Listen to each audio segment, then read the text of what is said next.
Okay. Well, good morning, everyone. Morning. Um, First is to review and approve the agenda. So moved. Gary, Second. Paul, any discussion? All those in favor say aye. Aye. Opposed? Carried. Okay. I should note also that Mark Holey is with us online. So, next Good morning, Mark. morning. Next is to approve the consent items. I'll move. Warren, Second. seconded by Paul. Any discussion on any of them? All those in favor say aye. Aye. Opposed? Carried. Okay, on to issue form. Mark, do you have anything?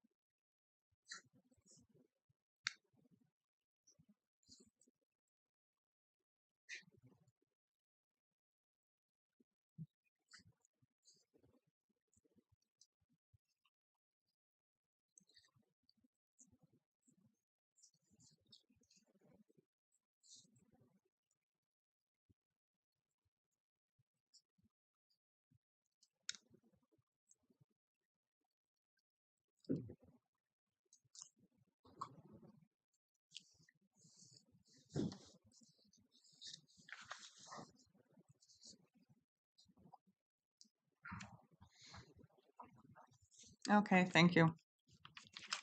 Anything else? Okay. Gary? Yes.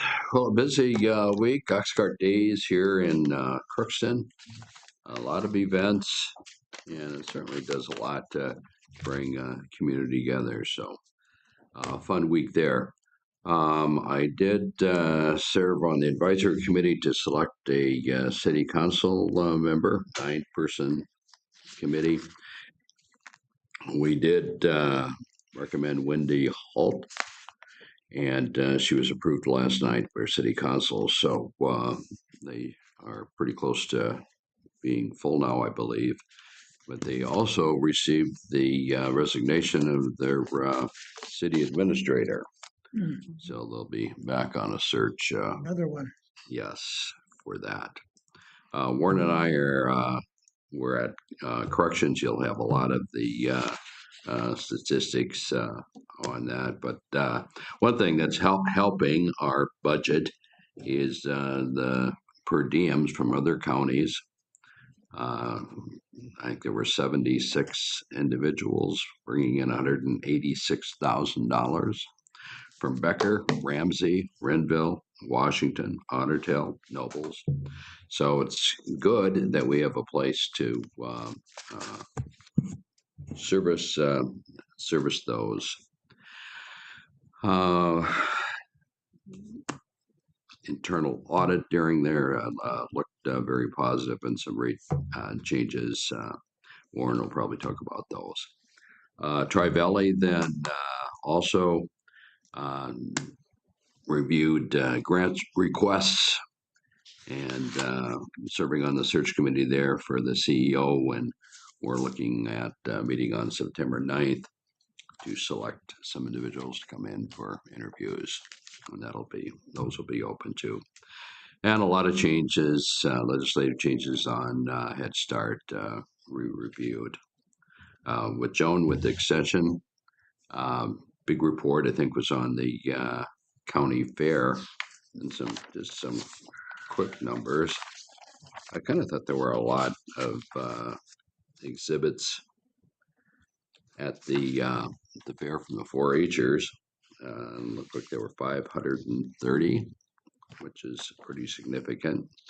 And I kind of keep an eye on the Clover Bud exhibits. Those are the youngsters, the And there's an 8% increase in those exhibits too. So it's just kind of nice to see that that 4-H project with the children in our country is doing quite well.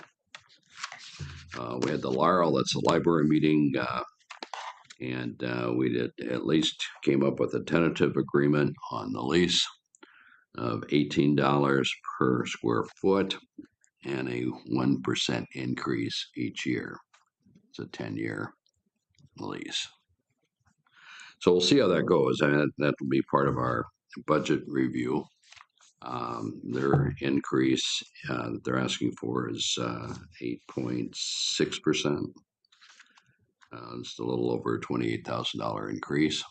So the administrator has agreed to come up here and just kind of answer some questions. So we'll see if we can work that for a future meeting. Liz Lynch on that.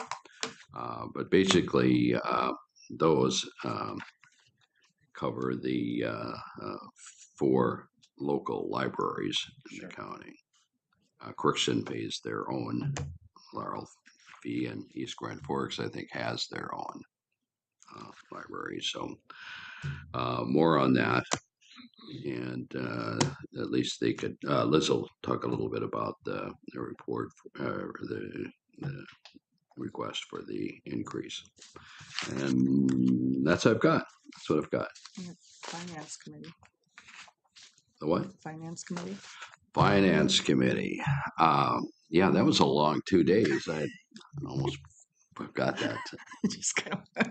It was a great opportunity again to spend some time with Stacy on that. She seems to be really a good grasp of all the department budgets, and just kind of review where they're at. Obviously, a lot of the increases are on wages, but there are some other items on each one that we'll have to make some priority choices. Yep.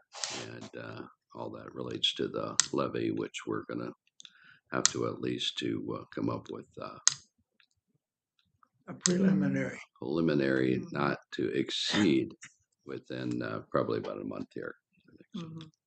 Yeah, and I think too, we heard earlier this morning, excuse me, with social services about, changes coming from the federal and the state. And I think, we're going to be at a point of deciding what services we still can afford to offer. Exactly. Um, And at what level? yeah. And, I think that, we just need to be more cautious with things that are not required, to be funded, or, those type of things. So that it for you then? That's it. Okay, Warren? On corrections, we had 133 on last Monday, which is, well, it's about the middle of where we've been in the last couple of months. Of that group, there were 9 ICE inmates. Monoman had 22 out of their 30, which is closer to what they're contracted for. Polk had 59 of those 139, or 33. Red Lake 2 and Norman 5, so we're dominant every time. They account for very little of that percentage. U.S. Marshal 20, monthly average was 155. The high in that whole period was 166, so kind of bouncing around in the middle there. We had 186,000 in income from per diems.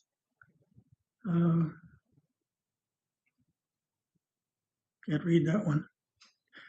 We have $65,305 from the juvenile center in per diem income. Average in the juvenile center was 9.87. Of that, 6.03 were in non-secure and 3.84 in secure. Probation, 65 new cases, 86 closed, 5 new corrections officers, so we're right about full staff there. Had 1 termination and 1 resignation. And revenues are in the second quarter report at 51% and expenses at 47%, so right in line there. One of the action items was we accepted a grant that will provide 20 new body cameras for the corrections officers. And then we had lots of discussion about per diem income and all of that stuff, and which is all looks pretty good.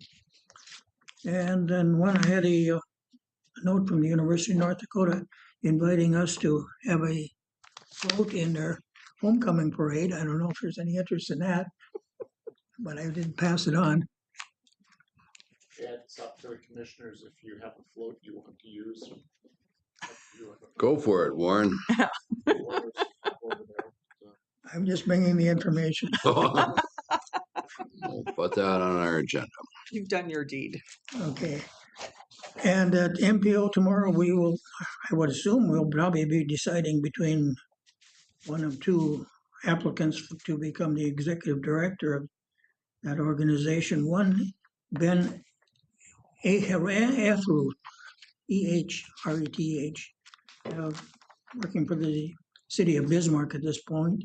And, well, it looks like he's a good candidate. Another one is Hunter Stazak. He's transportation engineer in planning for the city of Winston-Salem, North Carolina. And he looks like a good candidate too, so we'll just see where that one goes. And, I had several contacts in the last few days about that accident that occurred at County Road 21 meets Highway 2, just on the east edge of Crookston. The lady was killed there. May have been a medical issue with her. Don't know that, and I probably will never will. But that intersection has a real high accident rate, and especially in this beat season coming up. And people are asking if we can't get more control over that. Somebody watching that, either the state patrol or county sheriff. I'll try to talk to him a little bit when he comes in later. Make sure. I think he gotten some calls on that too. So just see where that one goes. But that should be enough from me. Okay. Paul? Couple of things. First, I was at the Maple Lake Improvement District meeting last Friday. It was quite interesting when you're just there with the board themselves. They have some good points. One of their concerns was there was a dock that was supposed to be out at the access, and they received the dock from somewhere, or from Lake Bronson, I think is what they said, and they're waiting to have it in place. So I'll talk to Rich and see where they're at with that dock, because I see it sitting in Fertile. And they're also wondering about when they're going to start on 21. Well, I thought we were going to start, or on number 12. We were going to start on 12 a long time ago. It hasn't started yet. I'll ask that on Rich too. Because they're wondering about the trail, the bike trail that goes from Fertile to there. But basically, it was very nice to sit and visit with those folks just about their concerns and stuff. So that was good. Tri-Valley, that was a nice, informative meeting. I like when they're to the point and they don't beat around the bush. And that was a very direct, good meeting. I listened to it online, but it was that was good. That went well. There was nothing big that came up. They're still in the search, and Gary is on that committee. And then Oxcart Days, I did come to visit a couple of the activities, and then, well, my grandkids were in some of them. So, yeah, it's a busy time. And then I'm on the interview committee for the Fairmeadow Nursing Home administrator there. We have a couple interviews this week. That's been a long time in coming. Yes. And so I think that's what I have. That's it. Okay. Well, Gary already mentioned we had our finance committee meeting with department heads. And we get to do it again next month. I did my monthly radio program And then I also met with Jay and Kim that are doing the Northwest Minnesota Center for Hope at the old Pioneer Nursing Home building. You know, like they're kind of having to look at their finances a little differently because they were slated to receive money from the last legislature, but you know that didn't happen. So you know, I said probably you know they're looking at like maybe some type of a loan or something to get everything going on there. But you know they're very cognizant about the needs that we have locally and you know how they can provide the services that we need. So we're not having to send, or people aren't having to go miles and miles away. I had an AMC solid waste meeting. We spent some time on talking about solid waste districts, which actually is included in statute now, but you know it's very outdated and um, but you know looking at the difference in the taxes like from the you know from the MSW and like the C and D um you know and just with pushing everything into the MSW is you know creates higher cost and stuff for all that. So um but we're going to be having an informational presentation at Alexandria at the policy conference next month. So, and then we had extension. For extension committee, we're still in need of an individual that would sit on the committee that represents like our District 5, so the northwest part of the county. So, you know, if there's someone that, you know, is interested in you know, to let us know so that we can get that position filled. And then also, too, I thought was interesting, we had received some um, different handouts in regards to money, you know, and your personal finances and just different resources that can help you, you know, to figure out like if you want to save so much money, like, you know, how to go about doing that. And then also just a really good handout about talking to children about money and breaking it down into different age groups as far as what they can understand or you know comprehend. So I thought those were interesting. Um, and then I had a MAFBA CWDA meeting again, and I already talked about some of the things we covered at that during our social service meeting this morning. And as mentioned, that I was interviewed for an article in the Min Post publication. The reporter is from Washington, D.C., and you know, we had really good conversation and, you know, she's hoping to continue to follow up with the changes in SNAP and those things going forward. And also I'm supposed to greet everyone from Lynn Jacobson. I saw sure. her a couple weeks ago. So, and she's doing well. Good. So, that should be all that I have. Okay, so Victoria, Morning. good morning. Morning. Me and I have just one request. It is a social worker replacement request. The replacement of a social worker in adult services with primary responsibilities of the position to provide care coordination for contracted healthcare plan and also provide services for the elderly waiver alternative care programs under the supervision of Molly Paulsrud. The action is board approval to refill the social work position and any internal subsequent position vacancies occurring because of this action. Okay, looking for a motion. I so move. Paul, Second. second by Mark. Any discussion? All those in favor say aye. Aye. Aye. Opposed? Carried. Thank you. Thanks. Jim? Good morning. Morning there. I have the July sheriff's report.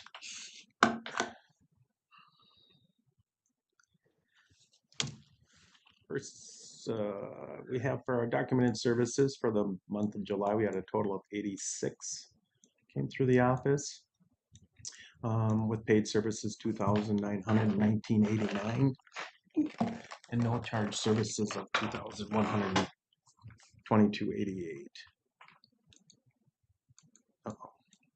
And then for our transports for the month of July, we had a total of 6,985.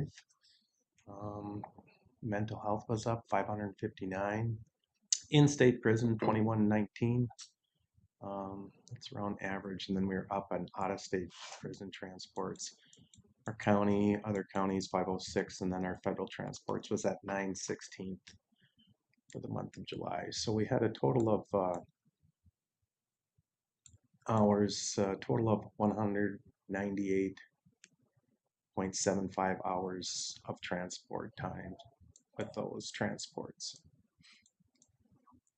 Can you remind me on the medical facilities, those numbers are down for 2025, Yeah, and you compare them with 24, and there were some months, March was 65, but June was 56, and then November was 91. Yep. It- those vary back and forth because some of the transports are done with by corrections that are able to do them if they're not violent or for a chance of escape. So if those are down, that's good for us. So that's where it averages out at. Okay. Those corrections officers, they're basically, they're deputies, are they not? No, they're not. They're correctional officers. Okay, They're not a licensed peace officer. all right. Okay. Yeah. So they do a lot of transports in town, and the ones, like I said, that are not a risk factor, not a Mhm. dentist, and anything that have to do with dentists, doctors, considered medical. Yeah.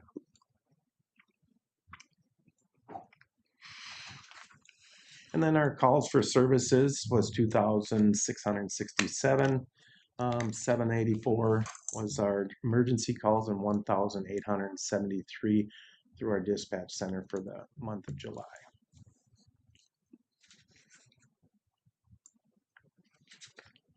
And then our calls for services, we had a total of 839 for the month of July. And some of the ones that are out there, we had a total of 28 animal complaints, one of them being a animal bite. And then we had some lost and found that worked on.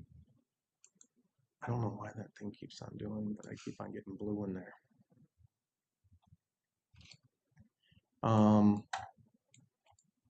Assist agencies, we had 28. Our boat and water, we were able to get some people out on the lakes. We had 20 contacts, and 2 burglaries reported for the month of July.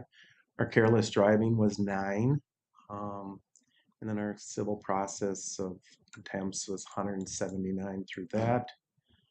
And our domestics, violent and nonviolent, we had a total of 3, with 1 being violence. DOI arrest was 5. And then info tip line, we had 12 came in on that. And then motorist assist, we had 32. And then motor vehicle crashes, property damage, we had a total of 11 with 1 injury. Our public assist, 27. 1 sexual assault reported. And then our suspicious activity, we had a total of 12 with persons, vehicles reported. Traffic complaints, we had 12, and then traffic hazards, we had 8. Total of traffic stops, we had 287 for the month of July. And 15 welfare checks. So those were up the month of July, and then we had 1 in error, so that's 839 total for the reports and the calls for services for the month of July. I know it's the traffic. Jim, got a question Sure. on the motorist assist. What does that all entail? Anytime someone, maybe they got a vehicle that ends up breaking down on the highway, flat tire, anything to do with assisting the motor vehicle or the operator into getting a tow or getting assistance to get back on the road. I hope our deputies aren't changing a tire, are they? You hope they are? No, I hope they're not. Oh, well, It's, I've done probably over 100 since I've been a deputy here. I'll assist where I can with that. So, yeah, they make sure that their car is parked properly and blocking so that there is no traffic hazard. But no, they do assist with that okay, when they're able to. okay. Yeah. It's not limited to phone calling or whatever. A tow truck or whatever. Oh yeah, if they have service like that and they have it, then it's their right that they can call a tow truck and have them operated. By all means, we don't just jump in and say we're going to change your tire. It's if they need assistance or we see that they need assistance on that part. Other than that, it's handled by themselves or a tow operator or a mechanical person that's called to the scene. Okay, Yeah. thank you. Yeah. I know the traffic stops are over double from June to July. Uh-huh. We have 3 in training. And I'm not on your list. So they go up. Yeah, there's a lot of traffic being run through different phases of our training. There's 4 phases that they have to go through, and some of it's patrol, some of it's investigations, and then they do the final ending is that they go out with one of our instructors, PTO instructors, and they're kind of like me and Paul sitting in the car. They're wearing normal clothes other than they have a badge on and their weapon, but they're not in a uniform. And it's to allow that person to concentrate on that deputy and see them interact and kind of do the whole 9 yards before they get out on their own. So that's the 4th phase. And we have 1 in the 4th phase and 2 in the 1st phase at this time. Yeah. So it's going good. Good. Going good. In that training, when an officer stops a vehicle, do you go to the driver's side door or to the passenger side? Depending on the roadway. Most of the time, they'll go to the driver's side, but if it's the roadway is narrow or a curve or anything, they're going to the driver or the passenger side. Yeah. You're full now with staffing. Nope, we have 1 records position we're looking at, and it just went out external right now for our clerk 3 typist, and then we're still needing of 3 patrolmen. So we still have that. We got a couple of interviews coming up this week, so we'll see where that goes. Beautiful. Okay. Yeah. Cross your fingers. We'll get there. Okay, thanks. Yep. Thank you. Have a good day. Yep, you need a moment, please. Yep. Thanks, Drew.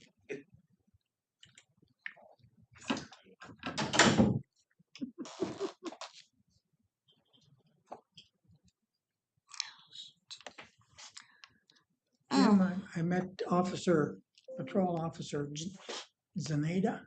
Used to be a Crookston police officer and he's gone to state patrol. Mhm. But he's moved into my neighborhood, so I've got added protection there. Do you? Nice. I got them all over. Yeah, I have 2 of them within a block and a half. Oh, do you? Oh, yes, I can. Good.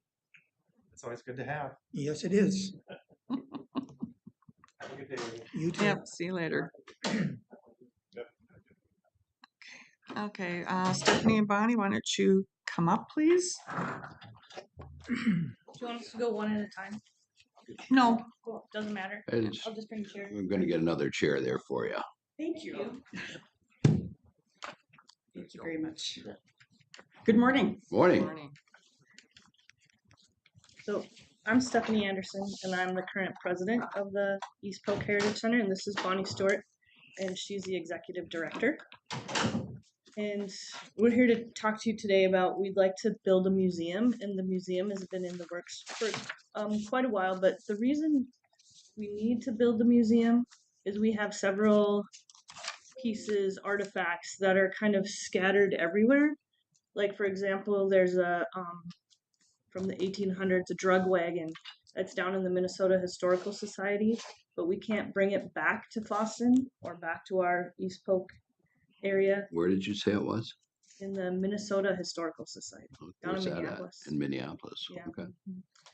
And we don't have a temperature controlled museum area that we could put it in. So we'd like to bring that back to our area. And we've got old fire trucks and printing presses from the 13 towns, things like that. So we need a museum building. And so we're here to talk to you about where we are and funding for that museum. Great, thank you. The letter that is in front of you is the one I send annually for our funding request from Polk County. You've been very gracious to give us $5,000 annually, but then I also requested a special meeting. So thank you for having us here today. I've been with the Heritage Center, East Polk Heritage Center, for about 13 years, first on the board of directors. And now I serve as a very, very part-time director, but I am very grateful that I am working with this great organization. As Stephanie mentioned, we have an abundance of artifacts that are in people's homes, in their garages, at the city fire department. And it's really sad that the history is being hidden from people who have would like an opportunity to see it. So we have come a long way. To give you a little history, and this is all in the packet that I sent you, but that's in front of you. But in 2005, and that was before I was on the board of directors made a decision that a new museum building was needed to hold all of these things. And that was 20 years ago. And so the efforts to raise money has gone up and down and up and down and paused for a period of time. Pre-COVID, we had invested funds to contract an architectural firm to draw up plans for us. Much to our dismay, they eliminated their architectural department. We were at 95% complete on the plans. We had spent the money. We were out of luck. We could not use those plans because no other architectural firm would pick up on. We had to start over. So that was a bummer. And and then COVID hit. And then after COVID, we consulted with another architectural firm and gave them the same drawings that we had in 2017. And they gave us they said, we can't use these plans, but just to give you a rough estimate, it would be about $1.3 million to construct this building. That pre-COVID, it was $600,000. It went up that far. So we were pretty deflated, as far as the efforts went to try to secure this building. So we have since re-energized, and we've been working with Clary Builders out of Fargo. The reason we selected them, they gave us a good estimate on their services, and the staff member that we were working with at the time had ties to Fosston. He was a Fosston High School graduate. So they developed our plans based on several visits of what we would need space-wise. And the large building is 60 by 84 feet, and the entrance part is 30 by 24 feet. And the entrance to the building, this building would be located on the very east edge of our property. If you've driven by and you know where the old house is and the cabin, it would be just east of that little chapel, close, going east toward the hospital. So that's the city has identified that site, and they've been giving us a lot of in-kind services as far as laying out where the buildings would go. They'll also assist us with the tree removal that will have to happen once we are ready to build. Further along in the packet, we've identified the spaces that we need for our collections that are currently in storage. We have a military collection that is currently stored.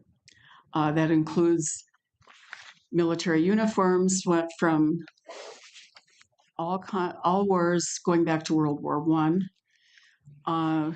Portraits of our veterans who fought, some who died in the wars. We've got rifles, medals, things that should be exhibited, things that we really want to share with the public. We have a huge medical equipment collection from the old Foston Hospital, from doctors in McIntosh that go way back to early 1900s. I can't even remember some of their names. We have, when the Sather Clinic closed, the Sather family gave us, we've got a huge collection of instruments, a really cool table that used to have to lay on to get your exam. It's a hard white metal table. We have an anesthesia machine, and we had an anesthetist come in one day to see it. And she went, "Oh my gosh, I'm glad I don't have to use that." So it's really fun to see the history, to see how far medical things have come along. But those are all in storage right now. We do have a massive textile collection of clothing, hats, shoes, and many of these things date back to the late 1800s, all the way through. I think our newest clothing collection is from the 1960s. So we're coming into the mid-century. When the Heritage Center started in 1985, the 60s weren't history then, but now it is. So those are all in storage. We are beginning to pursue gaining an Indigenous Ojibwe collection with authentic reproductions of their clothing artifacts, and we're doing that through arts grant funding.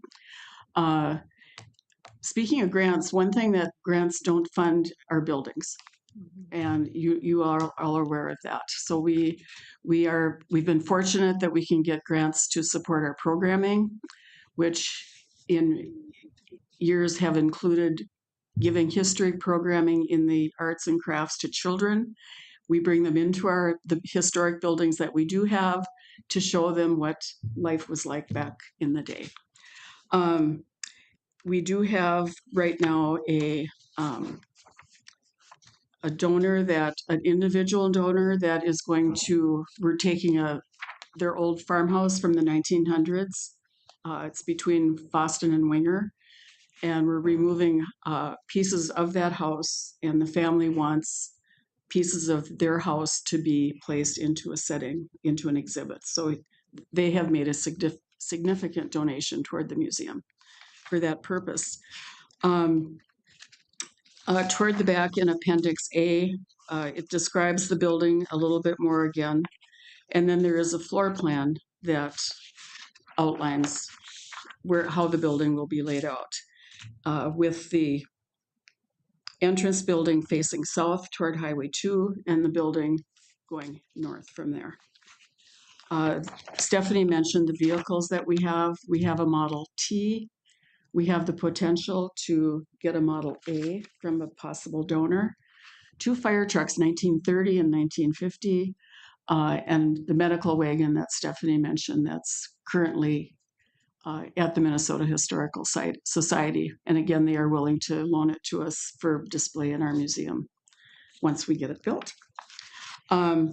The very last page just shows our board of directors membership. We are governed by, it's a governing and operating board. They do a lot of hard work to keep our programming going. And we operate on a really small budget. Our government support, both from Polk County, the city of Boston, and several townships, give us about 20% of our operations, and we get another 20% approximately from our memberships annually. And then our events bring in revenue, and then also our grants. But again, those are primarily from the Northwest Minnesota Arts Council. They support our Heritage Days every year. And the Minnesota State Arts Board has provided funding for the last 3 years for our programming. And we do have currently $112,000 set aside for this museum, so we're about 20% toward goal. And we are here to request your consideration for a one-time ask for $25,000 to go toward this building, which would provide a gallery space in the museum building to exhibit on a rotating basis, Polk County, East Polk County memorabilia, artifacts, etc. Any questions?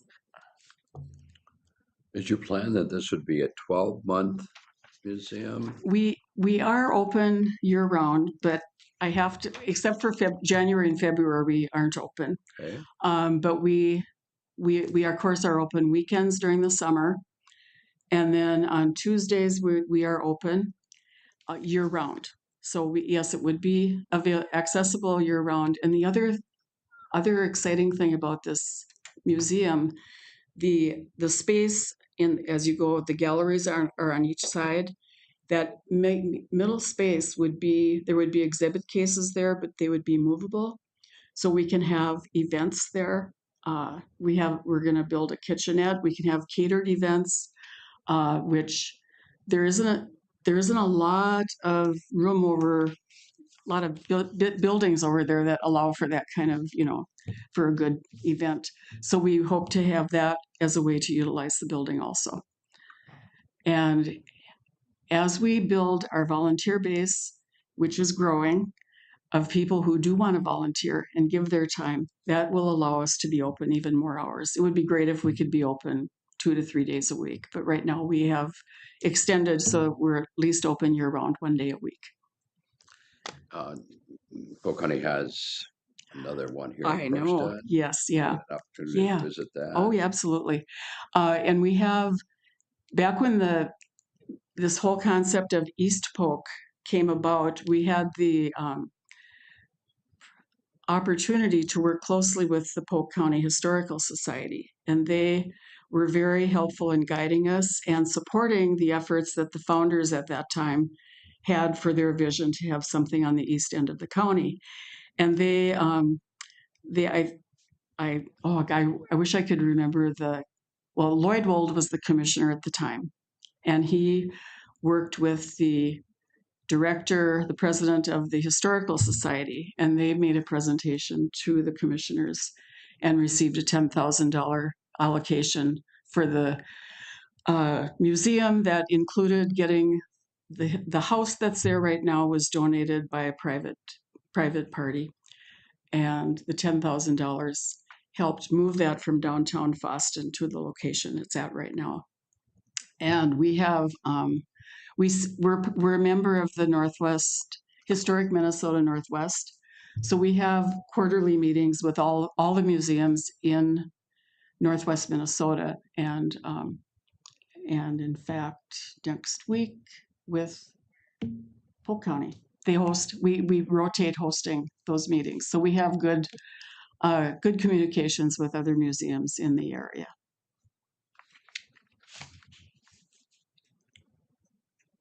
Any other questions? I'm sure you've added in the increases of insurance and utilities. Yes. I know that's a yeah. challenge for. Oh, I know. Yes, it is. And we have taken all of that into consideration for operating and keeping the building going. So we appreciate your consideration, and I know you'll want to give you a chance to review everything that we've presented to you. And I guess if at any time there are any other questions, please contact us. We're more than happy to come forward again and keep you updated on our progress as we continue to raise funding. Okay, sounds good. Thank you. All right. Thank Thank you. you. All Thank right. you.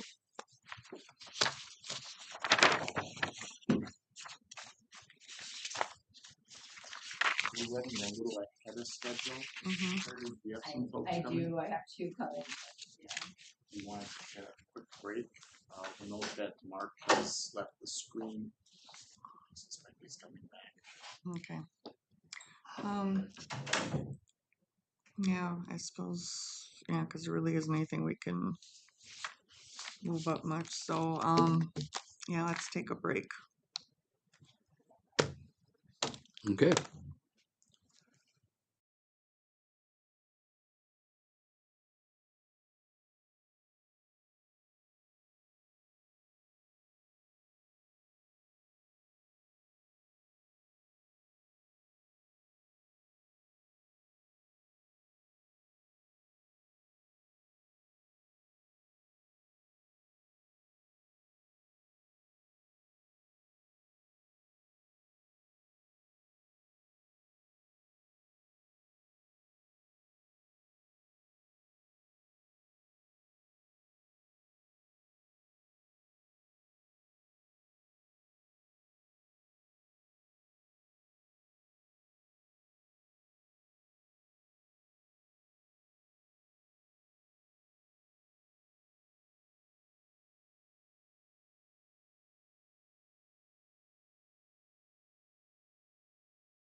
I think so. Yep.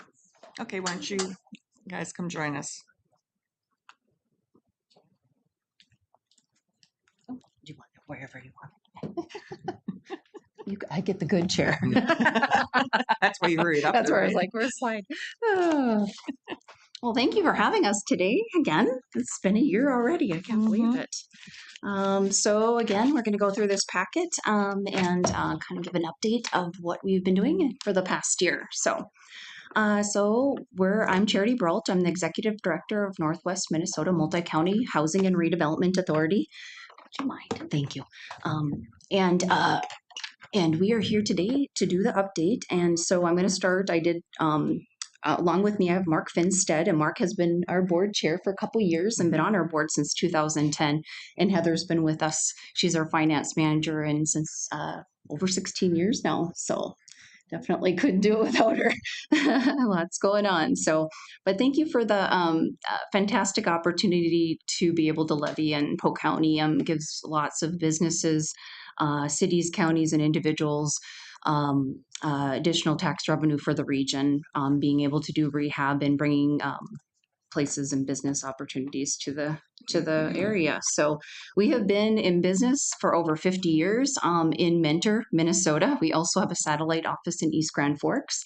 And basically we own, in Mentor alone, we have 1, 2, 3. We pretty much take over the town of Mentor, except for Unity Bank, the municipal, and the post office. We support the post office. So, but I'm going to go the packet pretty quickly. So if you have any questions, please let me know. So first is a letter to you, Chair Lee, telling you that we're going to be here today and giving you a little summary of what's been going on. Next is a letter to Chuck back in May when we passed our levy for the next year. That's when every May we meet with our board and discuss what the opportunities and what's going on for the next year and what we've done in the past and what is currently going on. So review of that for the next year and passing a resolution, and that's also the next page with the resolution. And then taxable market value. So this is how we determine, we reach out to each of the counties that we levy, which is 6 in Northwest Minnesota, and we ask them the taxable market value. And then we go from that, and it's 0.000185% is the max levy, and then you do 25% of that.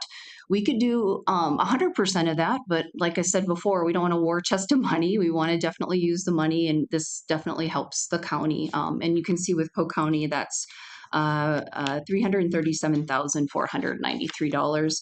And this supports housing community development initiatives within Polk County. And again, that's with just in Polk County, all the projects. It does not go into any others. So, and then payments are to us usually in July and December. So, yeah. And then we go on to the next, which is the 6 counties. So you can see the 6 counties that we levy.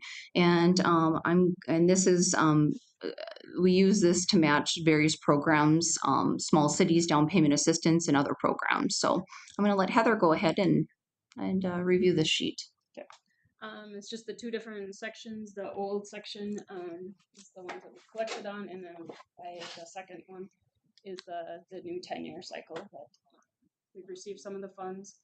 And so far with a balance available that's uncommitted of $364,121. Right now we have commitments for the small cities of Erskine, Boston, and then Winger and Mentor. We went in with new applications for small cities, so we'll see. But we committed some levy funds for those. We're finding out that a lot of with the rehabs that they're needing more than we were getting, maybe $5,000, and they're needing more than that to complete a project now. So getting to be a little bit bigger loan. So maybe we'll need more in those cities, but at least it's there to finish a project. So it gets to be a good rehab. And then also there was $50,000 that we put in for Erskine Community Homes. And that's a big project that they're gonna really rehab those and get them looking nice. So, other than that, we've used it for down payment assistance. We've been using that this year.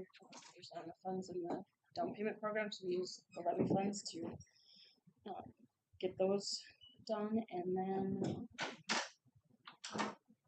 we also did a project in Boston on a commercial property that was a heating project. So that helped with that. There's 0% loan and they're payable over 10 years. So it's a pretty nice loan that they can get to do a project. Then we go on to the next page, and that's just what we've done the past year with all of our programs, kind of a summary I give our board every year. So that's what happened in 2024. And then we go on to the colorful information sheet, which is Polk County, as Polk County at the top, small cities and levy. So as you can see, we went in, we actually have 5 grants going on at one time, 2 in Polk County. And that's City of Boston. The goal is to rehab 21 homes. Polk County levy committed 25,000, of which 5,000 is left. So we're doing really good. We hit the ground running with Boston, and I believe she had her last they had their last application that was fulfilled, and that we are at the 21 homes right now. So we have until December, or excuse me, we have to complete all those by, I think it's September of 26, sorry. Yep. So all of those have to be done, which we are very far ahead. So we're very happy with that. Sometimes it takes a while to find contractors and get all the work done and get everybody on board. So then there's also Small Cities of Erskine. That's a comprehensive grant. So we're doing 4 duplexes, 25 multifamily units, and 5 commercial for a total of $704,375. All are underway right now. Pretty much kind of hit or miss. Most of the commercial are already committed, and a lot of them have started. Also, as Heather said, the Erskine Community Homes, that's been a big project that needed a lot of work. And if you have a chance to drive through Erskine and go around the lake, you'll see what a difference. This beautiful blue, darker blue siding. It's really, really come together. It really is a good project. They could see through some of their doors. Windows were really old. I mean, there was a lot of work that needed to be done. It was an old rural development project.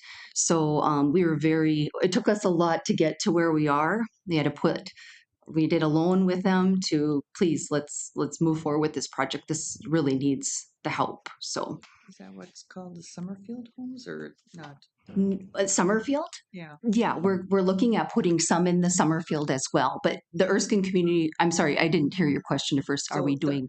Well, I was just asking if that was the Summerfield, but No, it's not. No, I'm sorry. I thought Those you are the said little duplex houses that are right along the lake as you go around the curve there. Yeah. You see those little duplex houses? Erskine Community Homes. Greater, okay. yeah, sorry. Yep, And then okay. Summerfield's kind of tucked Okay. back. Yeah, Yep. they're just across the street from Grace. Yes. Yes, exactly. Okay. Yep. So not Summerfield, but Yeah, yes, okay. I know. No, Exactly. I kind of forgot about them. So Nope, yeah. I know, right? And so, and then like Heather said, we are looking, hopefully submitting a pre-application in April for the city of Winger and the city of Mentor. So we'll have 4 going on in Polk County until at least September of 26. And city of Winger, comprehensive owner occupied, rental and commercial. And we are committing 50,000 for Polk County levy for that. And also City of Mentor is owner occupied and commercial as well. So, and so that is the small cities. And again, as you can see, the typical work that we do, replacing roof, siding, furnaces, water heater, flooring, electrical, plumbing, windows, doors, attic insulation, water intrusive abatement. So it's been a very good project and had a big impact in Polk County. And then we go on to down payment assistance. That has also been big in Polk County. Last year we had 8 loans and we knew the interest rates went up. They are slowly coming down, but we did have 11 loans closed of last year. So that's great. 12 number of businesses employing these homeowners are 12 in Polk County. The average number of total amount borrowed in down payment assistance was $7,500, and right now for Polk County, we do $7,500 down payment assistance, 0%, or sorry, not 0, 4% interest, and that is a revolving program. So the funds go back into it, and then we loan it out. But like Heather said, we have our funds, are all committed, so we haven't had any available. So we've had to put levy into this as well. just keep the program going. So, and we do meet annually via Zoom, and we set parameters for these loans. So everybody on that committee, which is typically 6 to 8 people, or no, actually 4 to 8 people, it depends on. We do this in 8 counties in Northwest Minnesota, and they set the interest rate, and they vote on every single loan. So we have to have a quorum of votes for that. So yeah. Then we go on to the Section 8, Housing Choice Voucher Rental Assistance. This is a federally funded program through HUD. And I'm going to have Heather go ahead and review that. This is the rent assistance one where the tenant pays 30 to 40% of their income, and then we help pay for the rest. For Polk County, it's average about 540 families each month that we help, and each family gets about $525 assistance. And then overall, looking at the 8 counties, overall, we help about 815 families each month at about $503 each month. And then we also help, so if they are in our area and then they decide they want to move out of area, we still help 49 families out of our service area. But under the Section 8 program, we also have the Family Self-Sufficiency program. So if somebody is on rent assistance, they want to better themselves, get off the assistance, they can be under this FSS, it's called. That was a surprise to me last year that people, if they moved to Chicago, Yep. California, were still paying. Oh, that's a portability. Yep. Right. It is. HUD has been funding us extra for it, but yeah, it's hard. I mean, to see your funds go Just into take care of people that are living in our state. But we do go to the other housing authorities and ask if they can absorb them, and if they're able, they will. But there's 49 Usually of them. not. Yep. Yeah, 49 not.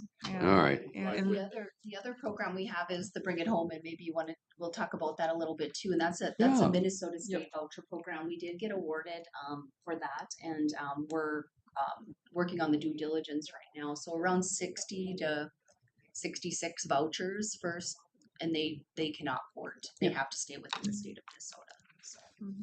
yeah, and like, I mean, for the ones that move out of state, I mean, there's no limit as far as what their rent can be. I mean, like per month. Right. They have higher payment standards than we do in our area. They It's do usually have about 3 times as much. They do have a payment standard like we do, but theirs is typically probably 2 or 3 or even 4 times. Wow. So, Yeah. And that's a law that has to be done. yes, that is with the federal program. That has A been good the one right to live be where they reviewed.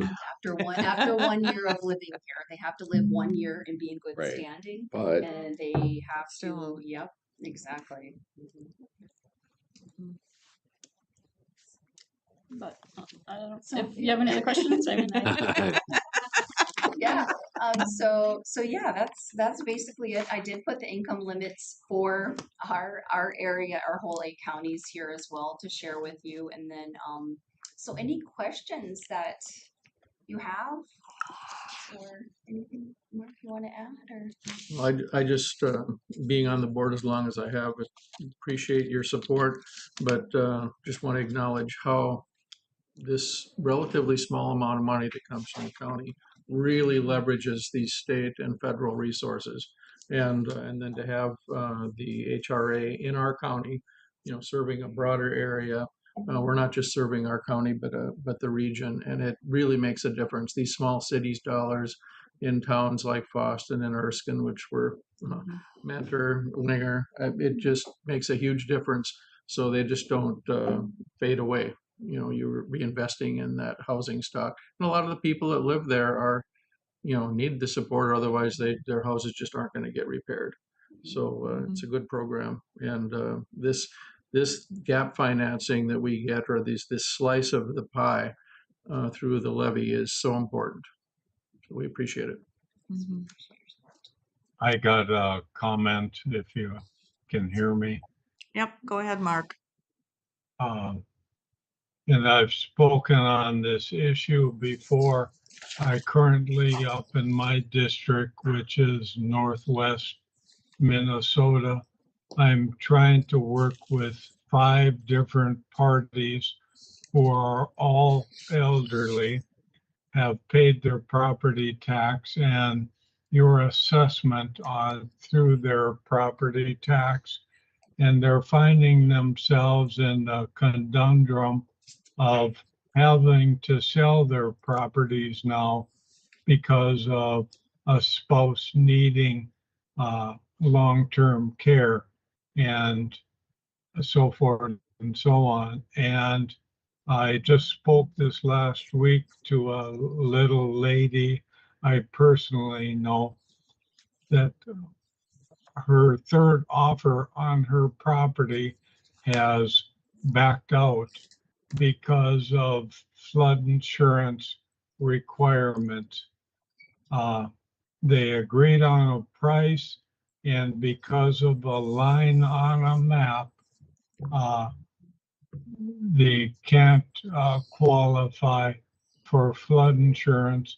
Well, they can buy it, but the buyer's responsibility was a little just short of $9,000 a year. And I think it's tragic that as people age up in our district, this flood insurance is gonna take a lot of properties off of the market. And all five that I'm speaking to have never, even in the 97 flood and previous 79, have never had water in or even close to their properties. And the other side of it is I wish your agency would look at some type of program to either help with flood insurance or buy down flood insurance somehow, or even help the parties, which LOMA, which is a flood elevation map revision, which all five of these properties could be eligible, according to an engineer I'm working with, for LOMA. But the problem is that's close to $8,000. And at a time when you're in your 80s or late 70s and your spouse is needing a lot of at-home care, it's not in the dollars. And these properties, I know two of them are now vacant and they're still paying their property tax, hoping and praying that someday a cash buyer or the requirements for flood insurance get removed. It's going to affect Warren's district eventually, and being the flood elevation up in our area is so large, it's getting to be a real problem. And if there's anything you guys or gals can do, please reach out to me. I spoke about this a year ago and nobody ever reached out to me. And quite honestly, I've sent in a couple emails and nobody's ever reached out to me. We'll look into this, yes. We'll definitely get back to you on that. Okay, I'd appreciate it because time is of the essence for a lot of these properties. Okay. My phone number is 701-740-9451. Thank you. Thank you. Thank you. Should have mentioned Mark Coley is online, Yeah, so. I figured that out. Yes, thank you. Yes, we'll definitely discuss it and get back to Commissioner Holly. All right, thank you. Yes, thank you. I don't remember the answer to this question, but do you have like a certain number of housing vouchers that you have available, or We have, right now, I think we're right around 800, what do we say, 840, 849, 850 Yeah. that we have out. That's about what our goal has been overall, about 850. Our wait list right now is about 2 months, so people apply, they're put on a wait list. If they're in our area, their priority. If they're out, they stay on the waiting list a little longer. So so again, applying is all about need as well. I mean, there's families and different, priorities there as well. So we do have availability, but it takes about 2 months. And then of course they need to find a unit within the area they want to live in. And it has to meet our payment standard as well to get that assistance. But for our agency, we have 985 vouchers available, is what Okay. they say, but we're not funded for enough to But do with the that. ports that we have to pay for out of the state, and then what we have for funding, it comes to that dollar amount. But So that- 985 is what they say we should have, but all the Have about enough for 850. Okay. On that floodplain issue, does a sale contract for deed sale have any difference versus the bank? Oh, would they be required to have flood insurance? I don't believe so on a contract for deed. It's just required for the bank, that we enforce flood insurance. We're not allowed to make a mortgage without flood insurance on any property in the flood zone. So like Commissioner Foley said, you got to wait for a cash buyer, or I believe a contract for deed would work, because that's It's that's between. being your own bank then. Okay, But it restricts your buyer pool and affects the property value, and Yeah. it's a real problem. Yeah. and it's been changing, and these flood levels have been on the books for years and proposed changes, but they just never seem to happen. I don't know if I that's. think we're impacted by some of these major disasters. We had our own, of course, in Grand Forks not that many years ago, but these major disasters around the country, I think, influence our politicians on the program. So unfortunately, sometimes the changes they make are in reaction to those major disasters, and then they affect us in areas like these homes that have never had a flood, yet they're in the flood zone, and so they're treated the same. Yeah, that one size fits all. Yeah. Yeah. Any other questions, comments? No. Okay. Well, Well, thank you Thank very you. much. Thank you.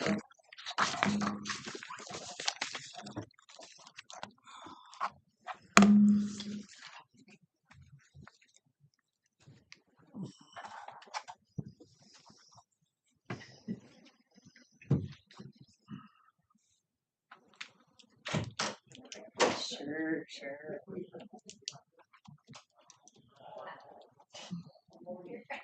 Of course, our group is outside here. Oh, it's kind of noisy out there.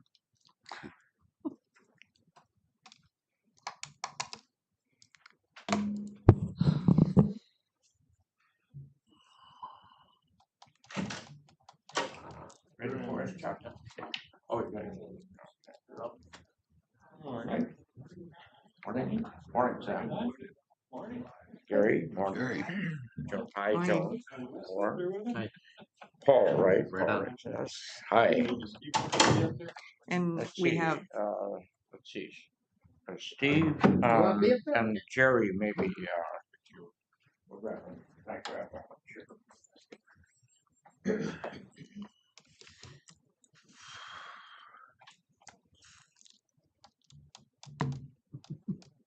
and then we do have Commissioner Mark Holey online, so.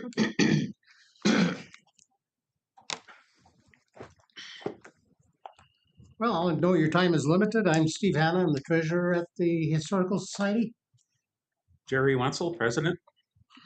Jerry Amiot, I'm past president and board member for a few years now, many. A few decades. Francis LaPlante is our vice president. And Dan Moreland is a board member, past treasurer for approximately 20 years. And Ashley Helgeson, a new member, been on only a couple of years. She works at the University of Minnesota library here at Crookston. So, well, we'll get started here. Are we on time? I think. Okay, very- Mhm. Look at that.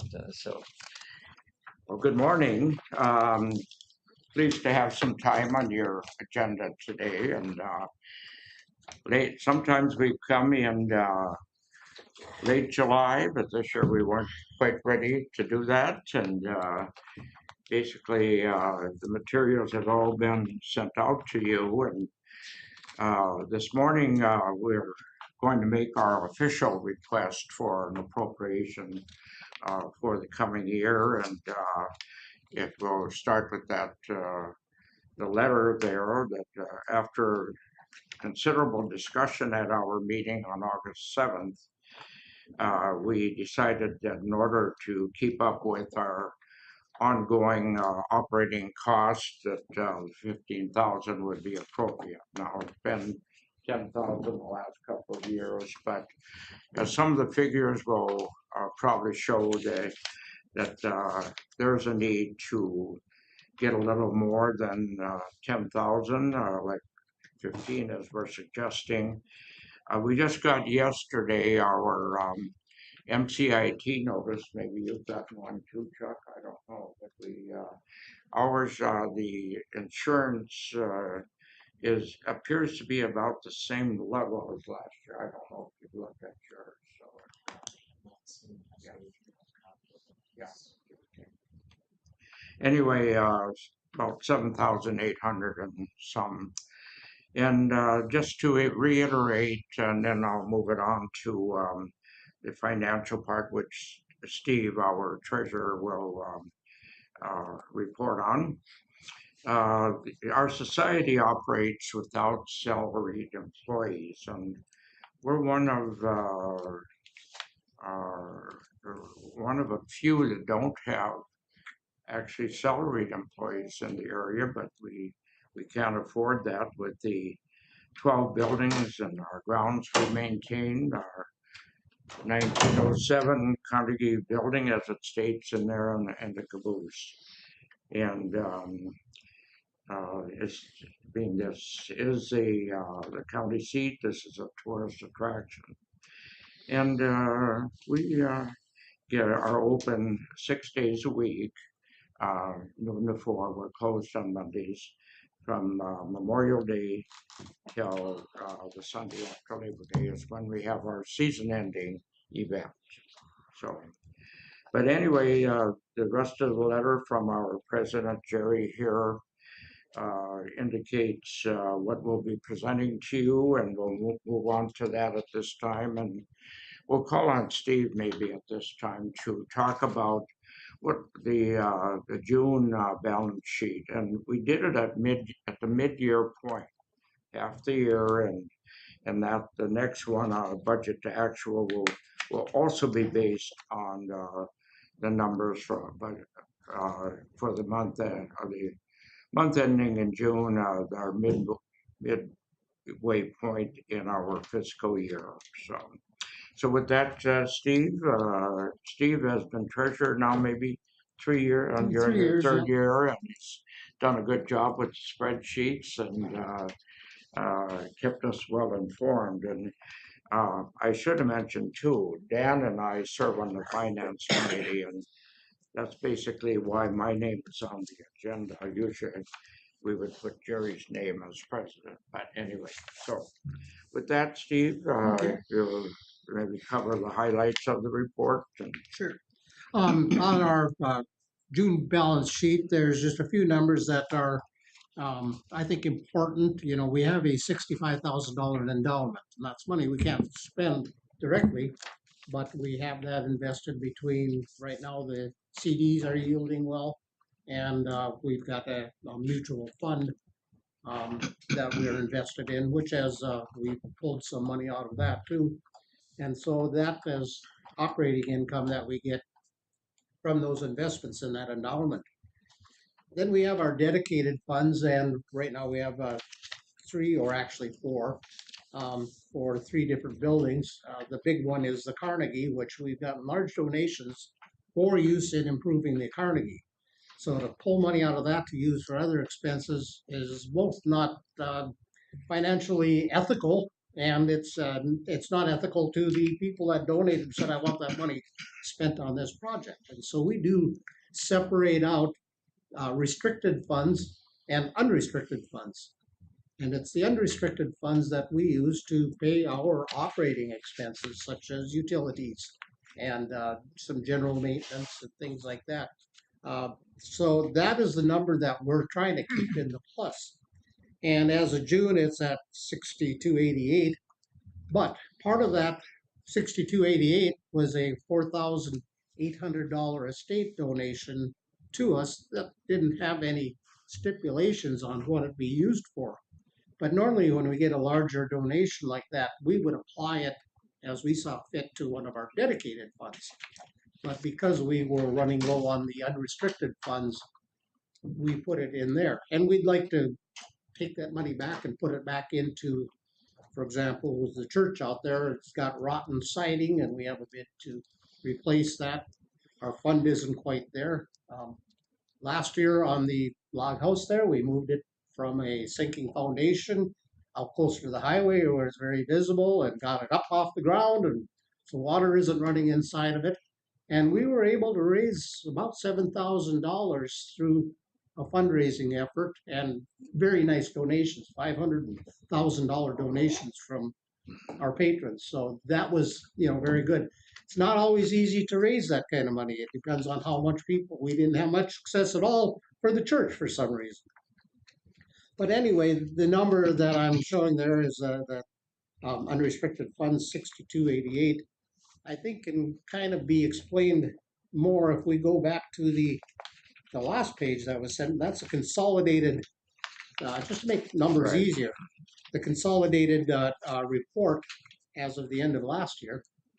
I said 2025, it's actually 2024.